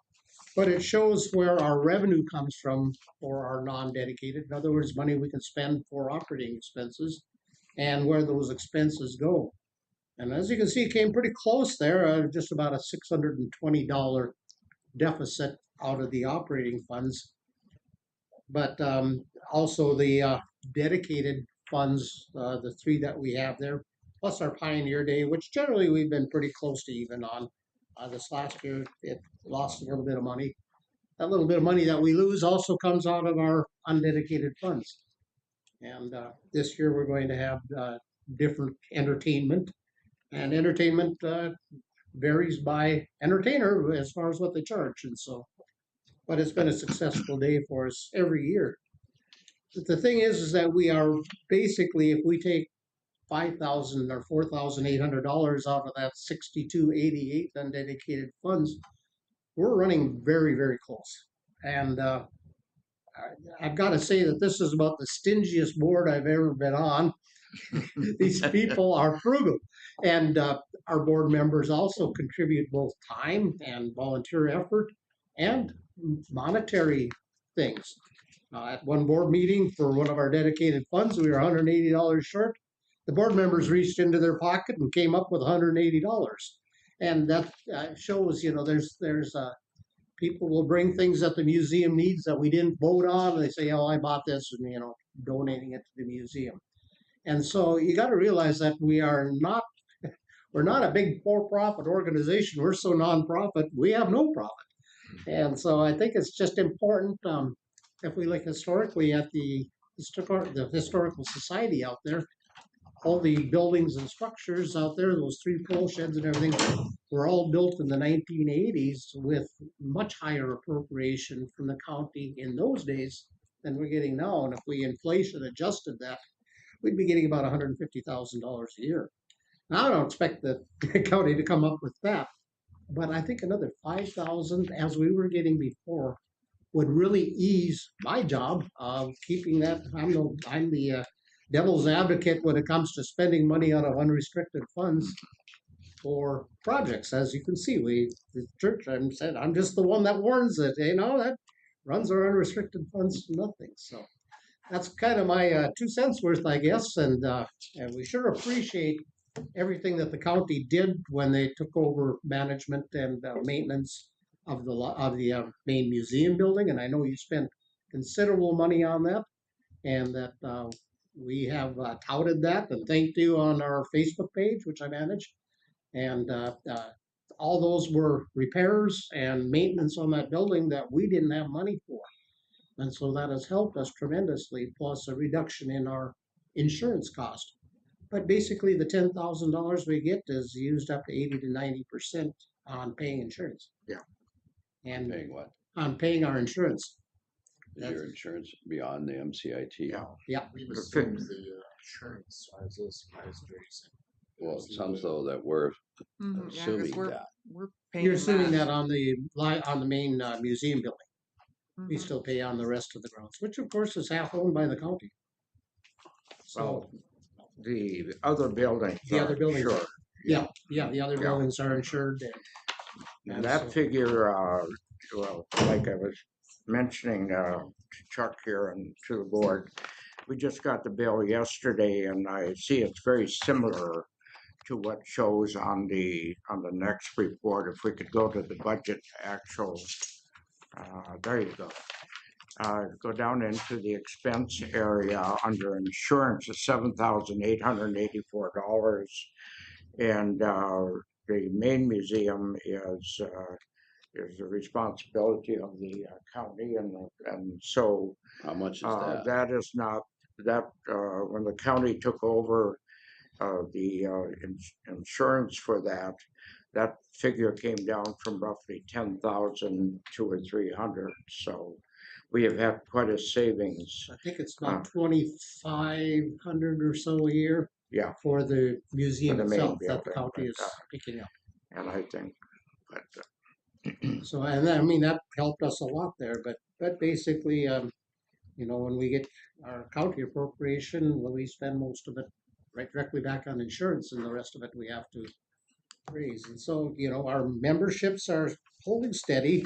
We're getting more, let's see, 1,945. We're getting more patron, which are $50. Right. And family are 25 and individual are 15. We've thought about raising them. We have a lot of elderly people on fixed incomes that still give their $15, so we'll take it. And the interest and dividends under our non-dedicated revenue of that 7,000 that was rounded off, but 5,000 we pulled out of what we call our IV funds, which is our mutual funds, which was a gain we had. And of course, the market's been good. That's got risk to it. It's not like the 4.5% interest from a CD. So. I'd like to point out under income, you'll see under grants, a grant for $3,000. We apply every year for an Arts Legacy grant, and that covers the music that we have, entertainment we have at our Pioneer Day event, our season-ending event, when the museum closes when we're open to the public on regular hours, but we are always open by appointment. So. And you'll see the 3,000 there.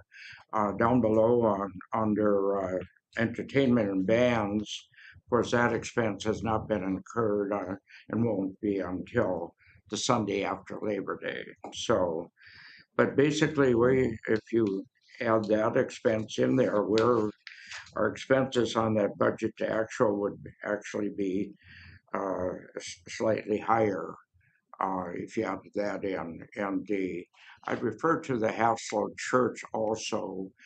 The board approved spending up to 10,000 on the front, replacing the siding on the front of the old church. 138 years, Jerry, roughly. About that, yeah. Yeah. Anyway, we have reserved there about, I think it showed here on that one report, 7,300, so 2,600 of the unrestricted funds will be used for that siting that will happen sometime after Pioneer Day. This year. Yeah, that'll be this year. It's the shingle or the siding, I should say, would be primed, and it would be painted next year. It'll be wood. You're putting wood siding on it. Yeah, yeah. And the roof on that church, how was that? Pardon? The roof on that church. It's still No, pretty good. no It's leaks. been shingled at Jerry, sometime in the past. Yeah, Clayton Briggs shingled it some years ago with asphalt shingles. It's holding Okay. up well. Good. So, you know, we do the best we can, and Steve said, we're all volunteers, and we give what we can of our time and our money and so on. And but if you have any questions, I think we've used up our time here pretty much. But Well, and just a question that doesn't necessarily relate, maybe necessarily yours, but do you have much of a relationship with the East Count Heritage City in Boston? Because they're looking at building a museum because they have some exhibits that they'd like to show. So I don't know if you've had any communication with them. We don't communicate a whole lot. We are part of the Minnesota Historic Northwest, and that's museums in northwestern Minnesota get together about 4 times a year. We visit, exchange ideas, and so forth. So we're well acquainted with the folks over there. You're aware that they're looking at building a museum? Yeah. Okay. And we share things with them. There may be some things I guess that that's what I was. we don't need, and I think that was a books that we shared with them, and so But, you know, anyone, and Dan or Ashley, any Francis, anything to add? The only thing I have to add is, county crew came out, this, early summer and repaired the roof and, we don't have any more leaks anymore, so that worked out well.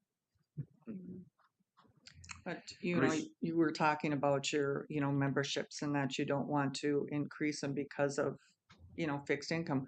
We're looking at the same thing. And, you know, and you have to remember that, I mean, we've got 3 historical societies in this county that are looking for money. Yes, yeah. And, you know, we have to, with everything that's happening with the federal and state level, we have to really take a serious look Yes. at these numbers of what we can actually put on our levy. And we understand that, Mm-hmm. and we work closely with the others, East Grand Forks Heritage Center. Mhm. We didn't make it to the parade this year. Was a 50th anniversary, I guess, but we had a meeting that night of our board, so we couldn't make it, and so. But we share things, and Dean Beacon serves on our board from East Polk, but he's not always able to make it to our meetings. So we're always looking for members from throughout the county to serve on our board and be represented. I appreciate all the volunteers. I mean, you don't have a big expense for employees there because everyone just does Pretty their much thing. board members that staff the Yeah, museum. they're when out we're there. open. They got the hammers out and whatever needs to Oh, be yeah, done. Dan, Jerry or- painted a whole building by himself last year. Who did? Jerry did the old, what we call the country kitchen. Summer kitchen. Summer kitchen, yeah. And he just took that on without even talking to us, just did a beautiful job. I know our time is up, but I'd just like to say that the land in can you that is, stand, please? the land in that is jointly owned by the county and our society. So I mean, you actually have a vested interest in this property. Yeah. All of the other properties surrounding the main museum building, the owners are listed as Polk County and the Polk County Historical Society. So, we are officially affiliated with the Minnesota Historical Society as well. So, we appreciate what the others do, and as Jerry said, we meet with them regularly. So, good. Okay. Ashley or anyone else? No? Okay. Well, we thank you for your time and also for the support you've given us in the past with the For instance, the furnace at the Carnegie Building, and air conditioning, and also with the roofing in the past on the main building, and now with what you do to help us maintain that main museum building. So if you have any questions, please give a call. And I meet with Chuck once in a while on behalf of the Finance Committee, and we stay in close contact. So, all right. Okay. Thank you for Yeah, your thank time. you. Thank you.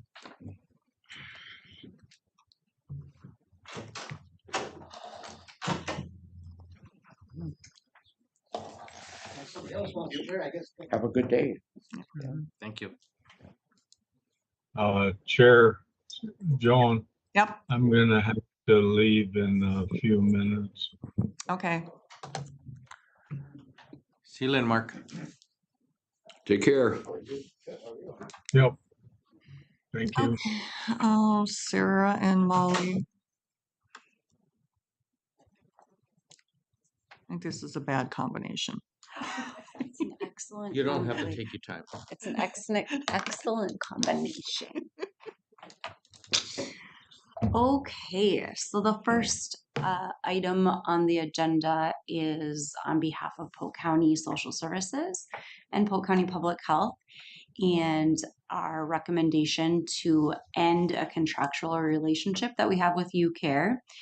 We discussed this briefly during the social services meeting. And in essence, we're looking at our care coordination services with MSHO and MSC Plus products. We have a variety of different contractual relationships with UCare, and so this is specifically for MSHO and MSC Plus products. We did have a conversation with UCare in preparation for this conversation, so they are aware of our considerations and the realities of what we're facing. UCare has maintained a per member per month payment model, which is different than our other care coordination services. And that per member per month rate has not changed for over a decade, longer than a decade. And so that has been presenting challenges for us to maintain staffing and the requirements that UCare has of us. In addition, they discontinued their PMAC products in several counties surrounding us. And so we also are considering how that might impact our care coordination work into the future. And so given a variety of different circumstances and us taking a look at our county resources and where we're going into the future, we would like to recommend termination of this contract effective December 31st. The reason we're here now is because we have to give timely notices. And so that allows us to have a smooth transition for our residents and make sure folks get transitioned either back to a UCare care coordinator or to another provider if that's what they so choose. Molly, is there anything else that you would like to add? Nope. Do you have any questions for us? But I'm going to move first. Second. Thank you. Appreciate it. Okay, Paul and Gary, any discussion? Yes. Why then are we even continuing anything with UCare? Why not get rid of them totally? So the other UCare products have different payment models and reimbursement. So we do have a good partnership with them for things like our family health services. In social services, In social services, we just have a contract for adult mental health targeted case management. So it's a payment source for when we have a mental health case management open with someone that has UCare, we can bill them for that service. Well, so each product is different. I get that. And that to me is just a game they play to make money. And why are we supporting their malarkey? You know, because they want to take the cream, you know, and not help us in adjusting and making the proper payments that they should be. But yet we're going to keep them for some of these other ones. I understand.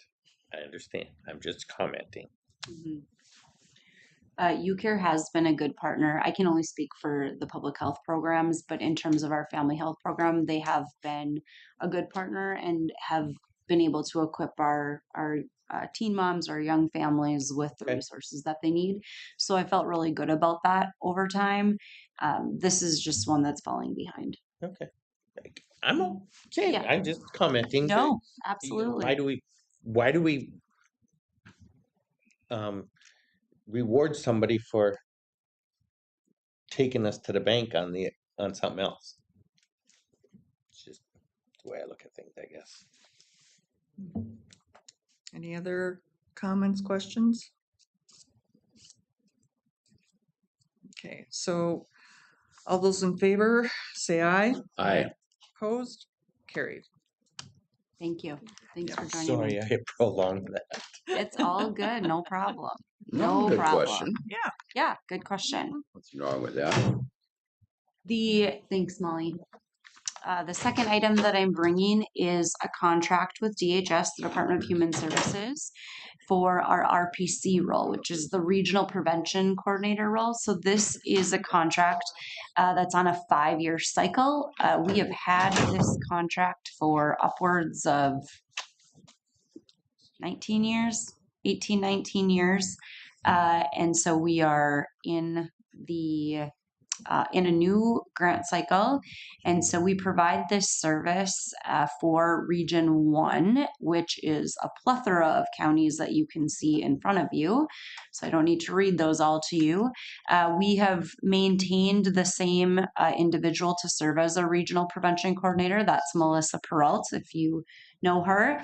And so she provides communities and local coalitions with training, technical assistance, strategic planning, etc., around alcohol, tobacco, and drug primary prevention needs. So, and she also works with youth, I guess, in their efforts. So, this has been a really great partnership that we've had with DHS over the years. You can see there the total award is a little over $800,000 for the 5 years, with the first fiscal year having a budget of $156,211, and each year they're slightly different through that 5-year period. So, looking for approval, I certainly highly recommend approving this contract. Like I said, great partnership with the Department of Human Services Behavioral Health Administration to provide primary prevention substance misuse services for Region 1. Nice. Okay, Paul? Second. Any discussion? All those in favor say aye. Aye. Opposed? Carried. Thank you. Thank you. You're welcome. And I'll get you through the contract so you don't have to have that blur in front of you. I'm sure there's like more. It was a short one. I'm sure there's more effective ways to do that, but here we are. Do you want this back? No. Okay, fabulous. Thank you. Yep. Morning, everyone. Hi there.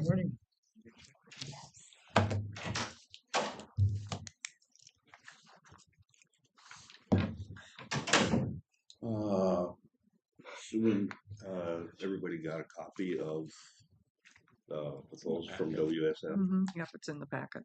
Okay. All right. Scroll down.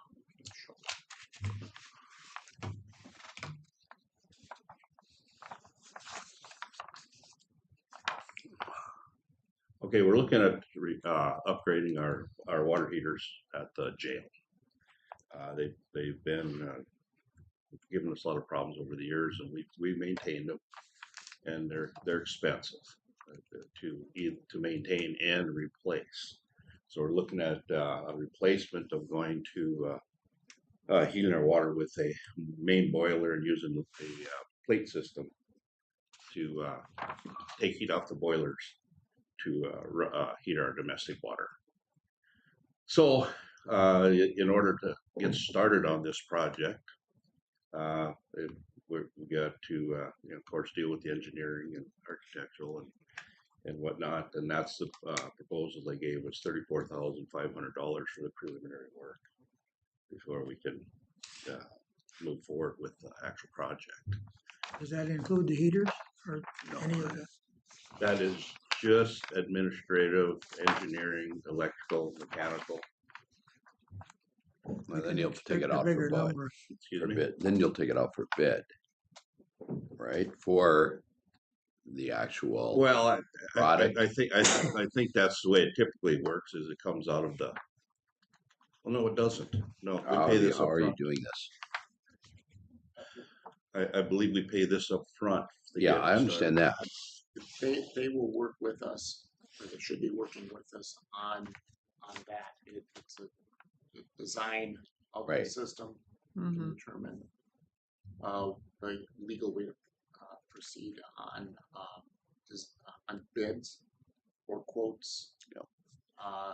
And I believe these are coming out of the capital improvement bond funds that we still Yes, have. yes, we have. Okay. And you know, could a person say, you know, we could do this on our own? Certainly. But when you run into the legalities, like we did on this roof issue or any other issue, if you don't have these guys backing you up, you're kind of holding pale. So it's There's a design component to this. Yeah. What are you estimating the project? well, I had back in August, well, a year ago, 24, I had a company give us a company we work with, just give us a ballpark, and Exactly. they actually did a little better in the ballpark. They itemized it, and they came in at around $275,000. Okay. I put 288,000 in for the bond budget. You know, knowing that there would be, I use like 5% for administrative fees and whatnot. This is substantially more. I mean, I just picked a number. Mhm. This is work could be any time during the year. Then it's not right. I mean, you'll try to start the project. We would like to start the project ASAP, just because I have the bond money, you know, budget and whatnot, and they seem to think that it's doable. Okay. So It's not going to take them 3 months to get it put together. doesn't sound like it. Good. Because I asked them before we even got to this point, you know, what would be your timeline? I said I've got the bond money set aside for this, and I'd like to get the project done this year. Right on. That's And they figured it was pretty doable. Could it slide into beginning of the year? at Certainly. least we could get it started Certainly. this year. Yes, and that's the whole plan. The nice thing about doing this project, we're not going to displace anybody. It's not going to hamper anybody, because as we take out equipment, we still have other redundant equipment running. Right on. So it'll be just like the last boiler project we did. Sure. It didn't affect anybody.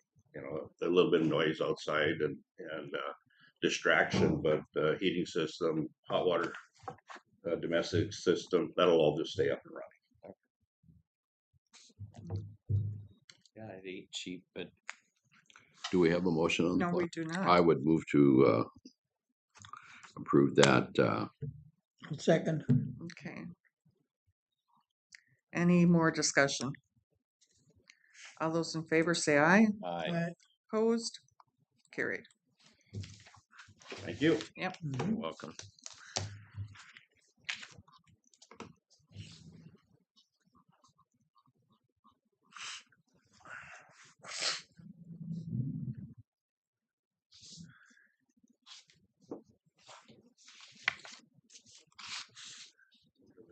Pages there.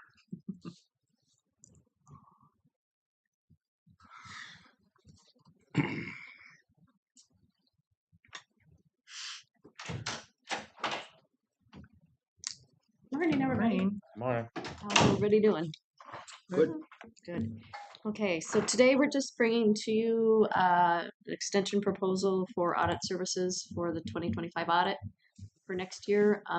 Current auditors, Hoffman, Philip, and Martell have proposed extending the 22-24 contract another year at the current rate. In conversations and email and verbal, they understand that we're hoping that rate comes down based on all of the pre-work that will be done even for this year. But we anticipate it'll be a much smoother audit even in 25 with APDO. So we're just looking for approval to move forward with that. Do you have any questions I could answer? So if, like for, the 24 audit, if they end up spending less time on it, we should see a less bill.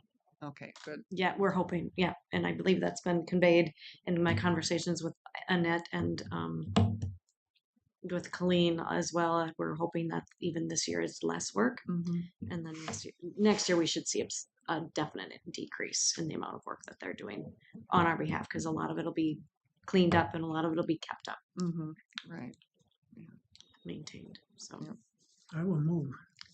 Okay, Warren.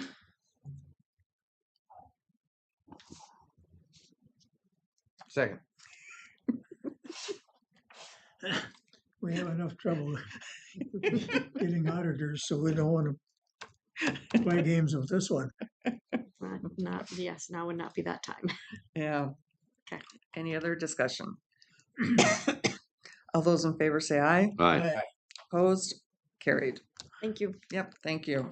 That was the shortest one you've ever had. Yes, I've got a lot going on. I can't imagine why. Back to work. Thank you. Forever for her is about 3.5 months, so.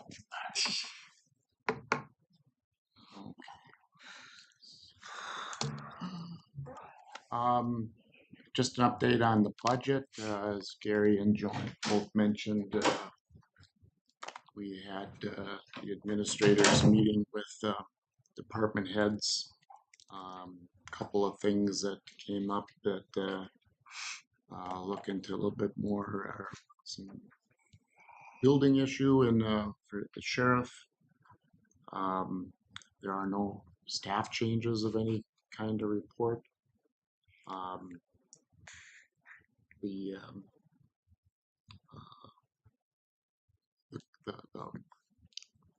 compiling of the budget yet is being worked on by Stacy with ABDO on Questica, so I can get an idea of the where we stand overall.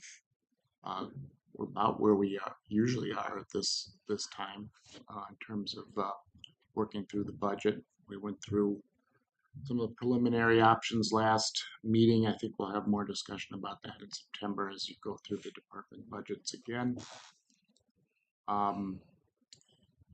Typically spend a little time right around this point in the process to go over those appropriation requests. I realize this might be a little bit hard to see, so I'm trying to increase this a bit, but we've had a number of requests coming in, and this is cooperating fully for me. I have to go down one. So you've heard from the Polk County Historical Society and the East Polk Heritage Group here today. Typically what I do is I budget what for the budget compilation, what has been budgeted the prior year. I don't voluntarily increase any of that, but I do share this with you. So these numbers look the same as what they've been. We've gotten requests in from just about every group. There's always one that is behind, and this year it's the Red River Valley Development Association, $1,800. The fair has asked for 50. They've typically asked for 50 prior to providing ARPA money a few years ago. We had been donating $20,000 as a county. After that, we reduced the annual contribution to 10. That is what I've got in the budget right now. The ODC came in with their $7,500. That has not changed. Tri-Valley for the Heartland Express asked for 8,500. That's not unusual. They usually ask for a little bit more than what they've had in the past. We do allocate $800 to the veterans posts for Memorial Day flags. That doesn't go under Kurt's budget. That has to be separate, and so we account for it here. I don't make him ask for it. We just do it. There's the East Heritage Foundation. I had not been aware that they were looking at a new building. They actually asked for 25,000 for that. Their letter was for 15, and there's 5, as has been in the prior years.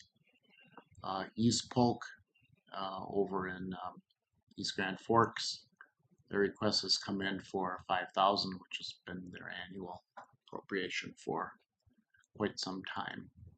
They don't have a building, do they? There's Yeah. campus They full of buildings. Yeah. do. Okay. Yeah, they have them stored outside. I mean, they have a house and they have a barn and some other things. You got those two numbers turned around. The one in East Grand. Because East Grand Forks one you have at 15 and Foston at 5. Okay. I wish it was Foston and East Grand Forks. Yeah, that's what it should be. I will probably never get it right as long as I'm here that East Side is actually the West Side. But the total is the same. Yeah. Also, the SWCDs I keep track of in here, those are a little bit different, but I've got to have a place to keep track of that. I've heard from Nicole this week to appear before the board, and I reached out to Rachel. So we're looking at the September 2nd meeting for those two. Last year, West Polk asked for 50,000 basically to assist operation costs, and board agreed. Otherwise, there's a match that we're required to do for their natural resources block grant, I believe it's called. Yeah. To be honest, this has always been a difficult one for me to track, but we'll get their budgets and they'll show the county appropriation in there, and then we have to just track down what our match is. It's a separate item. I don't know if there's any other direction you want me to take on any of these at this point, but right now it's status quo from the 2025 budget. If you heard anything more today or not that you'd like to address, I will follow up on that MCIT property insurance. This is sometimes I'm not sure what MCIT is doing, and that one I thought we had taken care of this, that we would assume the insurance premiums because it's county property. Yeah. You know. I was just thrown away. Why are they still paying? Well, they haven't, but they There's budgeted other- for it. And Jerry's been calling me. I've been out of town, and I figured, well, I'll see him today. But he did get a bill for $7,800. Yeah, I don't have to see what it's for. It just as a reminder, last year, basically talked to MCIT to give us a premium based on not replacing the building if it was destroyed. Contents are not the county's, but the grounds are. But we have grounds coverage. So you're assuming that would include the church, the storage room with all the fire, those buildings too? Does he seem to think that it was just covering the museum? Well, that's what I need to check on, because it's the contents is what we're looking at. Well, yeah, but I thought no, not the contents. it's the only building. where the museum is at. You're talking just the museum building rather than the other buildings, because there are several buildings there. Right. And it's possible that in my discussions with MCIT last year, it ended up being just the buildings, but it does make sense. We should if it's the county's property as well, then Yeah, but I didn't think that consistent. It's both pieces. that would whole be, thing all the way to the river, or that other building there. The other buildings around it, like to the east of it. But it's the surrounding buildings. It's the main property, and the buildings kind of to the northeast of it. But is it our, it does the belonging, the stuff inside, does that not become our property? apparently not. We're not insuring that. I don't know if it's insurable, to be honest, but Right. the building and the ground Are. should be Yeah. the county's. Yep. I agree. But yeah, it'd be nice to know what that is. That's a $7,000 contribution that we're making. Well, it offsets what they've asked for, which is $15,000, but Yeah. I've got 10 budgeted because after we assumed the building and the premium costs, They should take that out of their budget. If it ain't in their budget, they should take it off. Right. Right. Because it's dang confusing, Well, misleading. up until last year, it had always been their cost. Okay. So once the building needed repairs and some maintenance, and as we realized, it is the county's building. They're just located in it. Yeah, and I mean, personally, I don't think that we should even own any of that. I mean, Personally, it's great. If you want to do something as a board, let me know. you know, because I mean, we have enough buildings that, you know, where we actually do our work in that we own. And I think is that originally a county building, or did the county assume that building at some point? From what I was looking at, both of them go back pretty far as county being involved with them.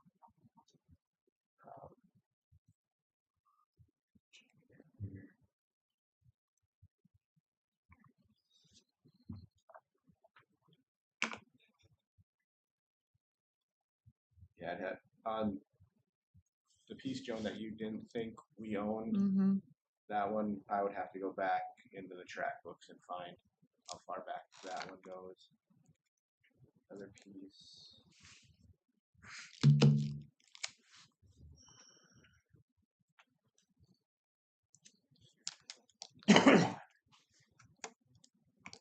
That one has been in the county's name since 1975.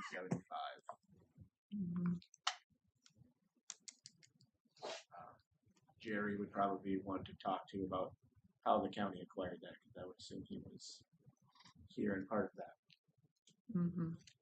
Yeah, exactly. So just for your benefit, each of the correspondence that I've received is included here.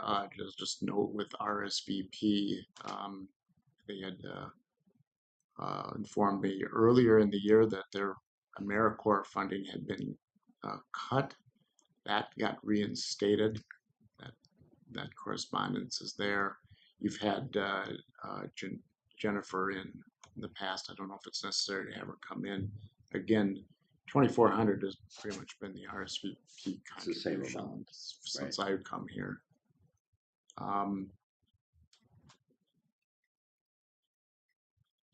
The university, of course, is involved in that because it's on campus there. Here's the letter from Secretary of the Fair Board. They've got some information there about their plans. They are, I believe, also looking at a building. And so there's their request for $50,000. That building's being built. Starts next month. Yeah. You're on the Fair Board, right? Yep. The ODC, $7,500. Does that, I mean, so it goes to the regional office, but is it used just on Polk County residents? The amount of interaction I take is basically on this contribution. Sending them a letter, do you want to still interested in your contribution? they send a letter back, yes, and I don't go much further than that. Mhm. Tri-Valley asked for $8,500. This has typically been a $7,500 contribution from the county. Many of you know Cindy Peach from Grand Forks Board. Red River Basin Commission asked for $785. And that's, well, here's the budget to date. Some of these we've paid in full. Let me see. Some of them may be miscoded at this point. I'm looking here at the SWCDs, but otherwise we've pretty much tried to take care of these earlier in the year. And that is it. Appropriations to Laurel, that's handled a little bit differently other than. Yeah, Percentage. I think if I go back to my sheet, I usually add that here just so I can keep track of it, but we've levied directly for it. Mhm. For a few years, we had some library funds. Laurel right here has come in. They've asked for a number. Let's see if I can. I think it's 28, isn't it? Yeah, it's up again. It's up from 305,000 to 334,000. Mhm. Yeah, almost a 90,000 increase. I also throw on here the Northwest Regional Development Corporation levy, but that's something that they just inform us and we levy for. Doesn't really show up in our books. So all this is discretionary except for perhaps some of the SWCD issues. We did have one year where we did not agree to pay Laurel, and then the next year the board made up for it. Mm-hmm. We've worked with the Polk County Historical Group, the one that was just in here from Crookston. Done a few things. We've done some ARPA monies in the past. Seemed appropriate. But bottom line, most of this is discretionary for the board. Mm-hmm. Try to separate out if you take out the SWCDs and just go by these appropriation numbers, the difference, the actual levy towards these is 50,285 based on not changing the budget at all. Mm-hmm. I didn't think that we had approved the increase to West Polk. I believe you did.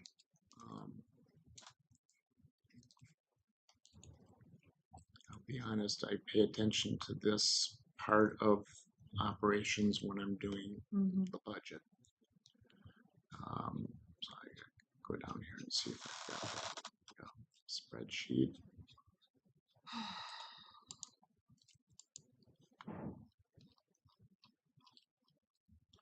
Looks like we haven't actually done it yet, but $50,000 is in here for the budget. Again, I just put it in there until you tell me to change it, which I'll do when you tell me to change it. There won't be anything in the minutes or a motion unless you make one saying change it. So a lot of times these will get to the end of the budget without changes to the numbers I've submitted.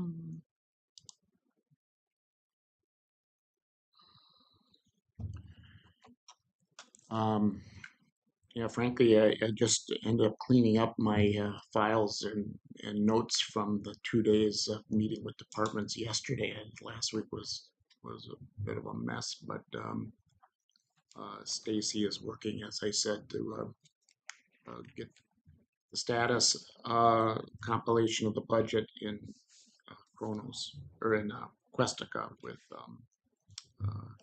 Abdo. So by September 2nd, should be able to have a little bit more on that. And I do want to talk a little bit about September 2nd, if that's okay. We had talked about perhaps not having that meeting. I just don't think we're going to be able to do that. There's enough stuff to warrant having a meeting. Sam's folks will be in this room, so we can have the meeting live streamed from the transfer station. I know Gary's going to be gone that day. I'm not sure what Mark's plans are, but Jake will have some things from planning and zoning, and those usually should be met in a timely way. The fact also is if we wait until September 16th, that's a social services board day. You're going to be going through their budget during the hour and a half. We have a little bit of time in the morning to do non-budget related things, but you're going to spend the rest of the day and the next day on department budgets. And even though it's a month from now, it seems like it's right here. So there's a lot to do. So on the 2nd, we go to the transfer station? Yes. Unless you say, nope, we're canceling the meeting. But we had a brief discussion about it at the end of the last. There'll be 3 of us there, right? Are we good? Yeah, because my plans have changed. I mean, originally I was not going to be Oh, here. I see. Okay. So now So, yeah, as long as there's 3, that's. Yeah. And they're doing something to this part of the.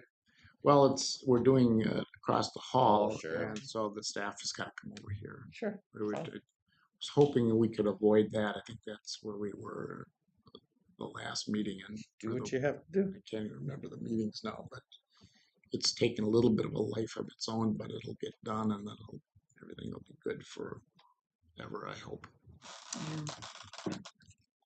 What's been done looks good on the other side there. Yeah. Yeah, but now everything over Cleaned here up. is being moved over there so that they can do this side. And A lot of cabinets to move. a lot of stuff. A lot of stuff. A lot of files. Chuck, along with that, I might as well just make a note here that on Monday and Tuesday, the 25th and 26th of August, the License Center will be closed because they'll be doing the process right around their area. So to keep staff and the public safe, we're just going to. And you get that out to the public. Yep, I just got the approval yesterday afternoon for the state for the closure. So good. What will we do with the workers those 2 days? they'll be doing our whiteboard project. Okay. They'll be downstairs for those 2 days working. Okay.